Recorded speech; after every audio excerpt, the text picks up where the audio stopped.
What's up, guys? This is Samuel.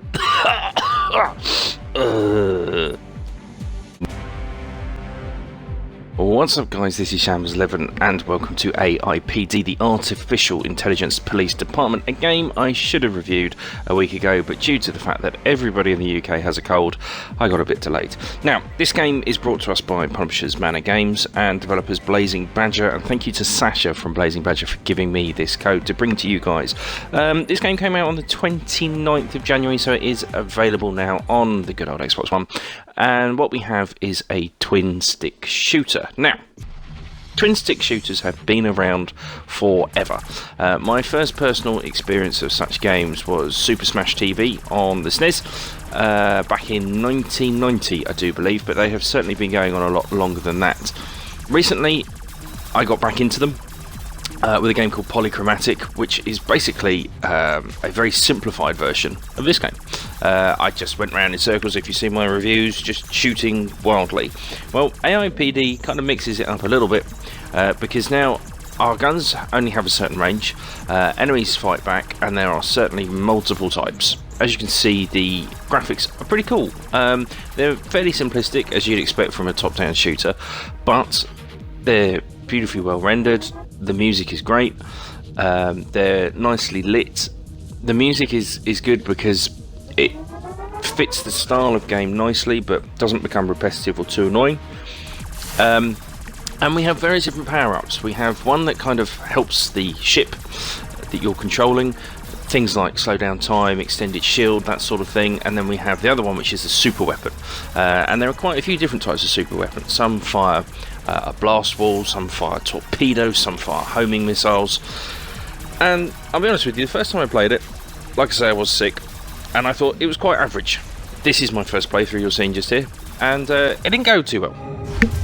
But having come back a week later, feeling fit and fresh, I'm glad I have, because what I've come to realise is that as you play the game through, not only at the end of each game does it show you your score and what wave you got to, and show you the leaderboard, but it also adds to your total lifetime score, and that in turn unlocks various different upgrades to your ship. So at the beginning there I just had a little Gatling gun, now I've got this big shotgun, and what's cool is that each upgrade you have, again, one for the ship and one for your weapons, does actually make your ship look different, which is a nice little touch, and really does give you the tools needed to advance and beat your previous scores.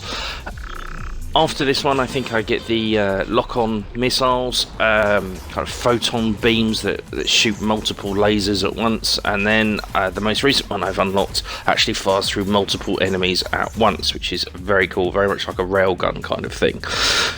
Now, at the end of each level, as you can see, you have to select a challenge.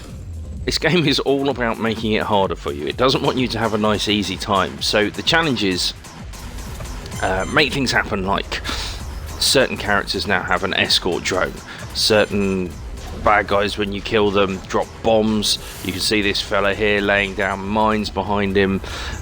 There really are quite a few different things. What's nice is you can choose. You get a random two to pick from. And there you go, as I was saying, I've unlocked two things there. I've got the radiator for my ship and the phaser gun, both of which are very, very awesome. And then at the end we can see your full stats, we can see the multipliers you get, the kills you get, you can see the overall leaderboard, of which obviously I'm not very good at all, and you can see your ranking. Unfortunately you can't compare with friends, which is a feature I would have liked to have seen, but never mind.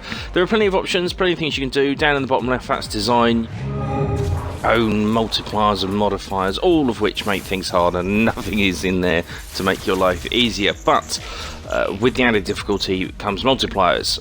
So in theory you can improve your score much faster and get up those leaderboards a lot quicker, and of course unlock those better attachments, weapons and add-ons for your ship.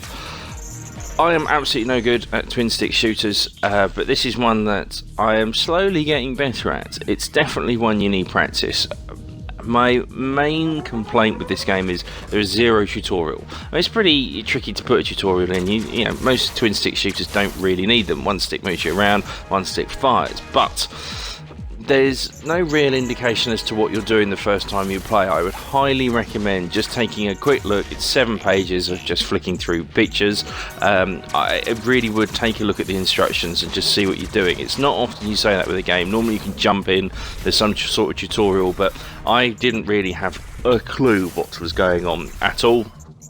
Right stick shoots, right stick aims, left stick moves you around, right trigger is shoot, left trigger is fire your special weapon, and clicking down on the thumbstick uses your ship pickup. So not necessarily something you would know or is apparently obvious, but after I read that quick tutorial, it all made a lot more sense. Definitely the key to this is taking it actually a bit slower. The red bar, the blue red bar on the right hand side of my ship is my guns overheating. You want to avoid that because obviously you don't want to be flying around without being able to shoot. The left bar is my health. Once the health is over, it's game over. There's obviously no save points, but it doesn't need it. It's a fast-paced, fun game, and one actually I've really come to enjoy quite a lot. Guys, I really would, if you like this kind of game, I'd give this one a go. Like I say, we've had Polychromatic fairly recently, which is a stripped-down, much more arcadey, 1 minute kind of quick goes. This is a proper game with proper levels and bosses and bad guys, and as you can see from the action, it really does get pretty crazy, and it's a lot of fun once you sort of know what you're doing and are up to. As always, guys, thanks for watching. See you next time.